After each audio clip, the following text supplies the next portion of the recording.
পশ্চিমবঙ্গ সরকারের মাথার উপরে ধারের বোঝার পরিমাণ 7,20,000 কোটি টাকার উপর। কালকে যদি আপনার পরিবারের একটা বাচ্চা শিশু জন্মগ্রহণ করে, পৃথিবীর আলো দেখার আগে, পৃথিবীর বাতাস গ্রহণ করার আগে তার মাথার উপরে ধারের বোঝার পরিমাণ প্রায় 70,000-75,000 টাকা। এটা হচ্ছে বাংলা। সরকারের এখন নুন আনতে পান্তা ফুরিয়ে যাচ্ছে। পান্তা ভাত যে খাওয়াবে, কেউ ক্ষুধার্ত লোকে পান্তা ভাত খাওয়াতে গেলে নুন ছাড়া তো পান্তা ভাত খাওয়া যায় না, কিন্তু তার এমনই ক্ষুধা নুন ছাড়াই পান্তা ভাত খেয়ে নিচ্ছে। সেই জন্য বলে নুন আনতে পান্তা ফুরিয়ে যাচ্ছে। পশ্চিমবঙ্গ সরকারের এখন লক্ষ্য একটাই, ভোট। আর ভোটের আগে ভোট ব্যাংক ধরে রাখার জন্য সবকিছুকে সর্বোচ্চ করে ভোট ব্যাংক ধরে রাখতে লক্ষ্মীর ভান্ডার দরকার।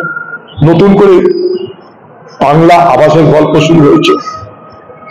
তো স্বাভাবিকভাবেই যে টাকা রাস্তার জন্য, স্কুলের জন্য, শিক্ষকের জন্য, কর্মচারীর বিয়ের জন্য, সেগুলো সব বন্ধ করে দেয়।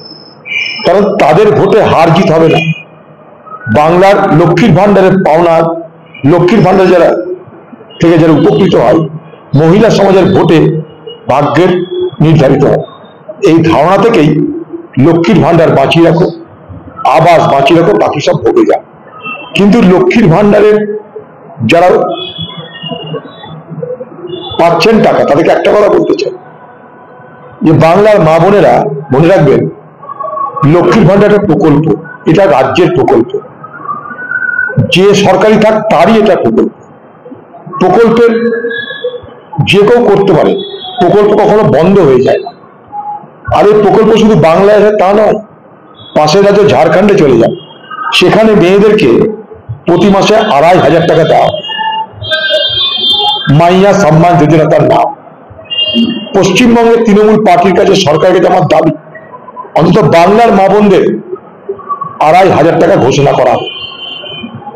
কারণ ভারতবর্ষের সব রাজ্যে যেখানে যেখানে এই ধরনের মহিলাদেরকে অনুদান দেওয়ার ব্যবস্থা আছে, লক্ষ্মীর ভান্ডারের ভিন্ন ভিন্ন নাম আছে ভিন্ন ভিন্ন রাজ্যে, কিন্তু কোন রাজ্যে 1,000 টাকার মতন সামান্য একটা টাকা লক্ষ্মীর ভান্ডারে কেউ বরাদ্দ করেনি। বরং কোথাও 2,500, কোথাও 3,000 টাকা পর্যন্ত লক্ষ্মীর ভান্ডারের মতন নারীদের অনুদান প্রকল্পে কিন্তু বরাদ্দ হয়। তাই পশ্চিমবঙ্গের লক্ষ্মীর ভান্ডারের 2,500 টাকা ইমিডিয়েট করা দরকার। একটা বাচ্চা মেয়ে, 13 বছরের মেয়ে, তার বাবা মার স্বপ্ন পূরণ করতে, তার নিজের স্বপ্ন পূরণ করতে তার বাড়ি থেকে 4 কিলোমিটার দূরে গিয়েছে পড়াশোনা করতে। সেখানকার শিক্ষক শুধু তাকে নয়, তার মতন আরো বাচ্চাদেরকে নানা রকম ভাবে অশালীন আচরণ করত। এই মেয়েটা তার প্রতিবাদ করে বাড়ির লোককেও জানিয়েছিল। তাকে পাওয়া যাচ্ছে না, পুলিশের মাথা ব্যথা নাই, স্কুলের মাথা ব্যথা নাই, স্কুল কর্তৃপক্ষের বিরুদ্ধে কিন্তু কড়া ব্যবস্থা নেওয়া দরকার। এই স্কুল কর্তৃপক্ষ আজ পর্যন্ত শুনবেন, তাদের স্কুলের ছাত্রী যে অপহরণ হয়ে গেল, পাওয়া গেল না, তার দেহের টুকরো পাওয়া যাচ্ছে, তার জন্য সেই পরিবারের সঙ্গে দেখাটা করতে আসে। মমতা ব্যানার্জি নাকি সরকারিভাবে বলছে, মানে ওদের দল থেকে বলছে, এটা অন্য দল থেকে হলে যোগদান করা যাবে না। আমি জানি না ওদের পার্টির ব্যাপার। তৃণমূল পার্টি তেমনি ক্ষত বিক্ষত পার্টি, পুলিশ জোড়া লাগিয়ে রেখেছে। তৃণমূল পার্টি ক্ষত বিক্ষত হয়ে যায়, সেটাকে পুলিশ জোড়া লাগিয়ে দেয়। তৃণমূলের কাছে এখন কোটি, 1,000 কোটি, 2,000 কোটি এগুলো অভিযোগ করতে পারে। এরকম কত সিংহ বাজারে ঘুরে বেড়াচ্ছে, এরকম সিংহের কোনো অভাব নাই। দিদির দলের এরকম বহু সিংহ আছে, টাকার যারা পাহাড় বানিয়ে ফেলেছে, মানুষকে শোষণ করে, রাজ্যকে ঠগিয়ে, বেকার যুবকদের ঠগিয়ে, রাহাজানি করে, দুর্নীতি করে, এরকম বহু সিংহ সাপদের দল পশ্চিমবঙ্গে।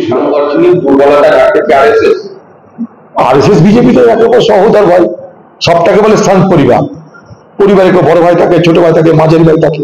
তারাকে কি করে আমাদের দেখার দরকার। রাহুল গান্ধীর নেতৃত্বে দেশ জুড়ে আরএসএস বিজেপিকে উৎখাত করার লড়াই শুরু হয়ে গেছে। এই লড়াই শেষ হবে ভারতবর্ষের ক্ষমতা থেকে নরেন্দ্র মোদী সরকারের অপসারণের পর। সবাই জানে এটা নতুন কোনো কথা না। সরকারের মদত না থাকলে, তৃণমূলের মদত না থাকলে, তৃণমূল চুরি না করলে এত হাজার হাজার যুবক বেকার হয়ে গেল, তাদের জীবন অনিশ্চিত হয়ে গেল, আর যারা এই জীবন অনিশ্চিত করে দিল তাদের কোনো সাজা হয় না, তাদের বিচার হয় না, এটার পিছনে সরকার ছাড়া কি হতে পারে? চোরদের বাঁচাতে, এই সমস্ত দুর্নীতিগ্রস্তদের বাঁচাতে এই সরকার হাইকোর্ট সুপ্রিম কোর্টে কোটি কোটি টাকা খরচা করছে। এটা কি মানুষের বুঝতে বাকি আছে? আমরা দেখতে চাই শাস্তি। শাস্তি হলে বুঝবো সিবিআই দিয়ে কি ইডি কিছু করবে, বাকি আমরা কোনো কিছুতে খুশি। কারণ আজকে যেগুলো বলছে সবাই মানুষ জানে। হোক, যে কেউ খুন হলে রাজ্য হাসপাতাল, সরকারি দলের খুনিকে রাজ্য হাসপাতাল তো মদত করবেই, বলার অপেক্ষা রাখে না।